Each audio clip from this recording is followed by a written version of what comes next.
Since the beginning of the use of value-added measures in Tennessee, we have used a statistical methodology developed by Dr. William Sanders, previously a professor at the University of Tennessee, Knoxville. Today, TVAAS, an outside company that uses Dr. Sanders' methodology to calculate value added, analyzes the data from TCAP and end-of-course assessments to produce teacher, school, and district value-added effects. In order for assessments to be used to calculate value added, TVAAS requires that they meet 3 criteria. The assessments must be aligned to curriculum standards, they must be reliable and valid, and they must have sufficient stretch at the high and low ends to effectively measure students' varying achievement. How can a test show the different achievement levels of even high-achieving students? Few students make a perfect score on the TCAP or EOC assessments.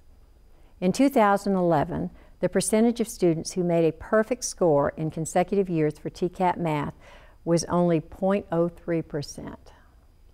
And that number was even lower, 0.01% for all other subjects. TVAAS annually monitors test results to ensure that both TCAP and end-of-course, EOC, assessments are accurately measuring differences at both high and low achievement levels.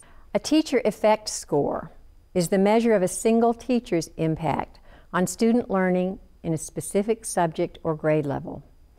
To receive a teacher effect score, a teacher must have instructional responsibility for the equivalent of at least 6 full-time students in the same subject or grade.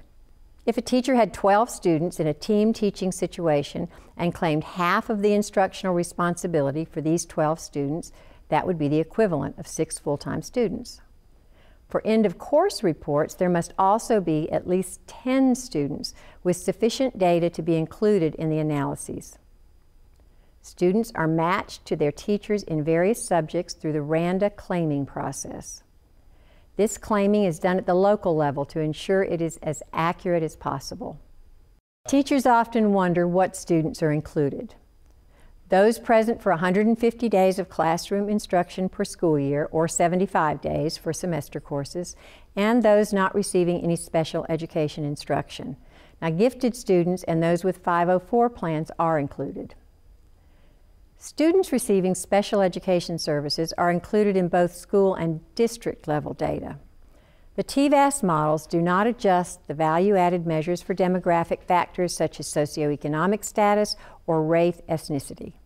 A student's race or socioeconomic status are generally stable from year to year. Because all of the TVAAS progress estimates and individual student projections are based on the students' testing histories across years and subjects, these factors are already accounted for in the student's prior testing history. TVAAS uses 2 different statistical models to produce value-added estimates, one for TCAP and one for the EOC test. Select which test type you would like to learn more about.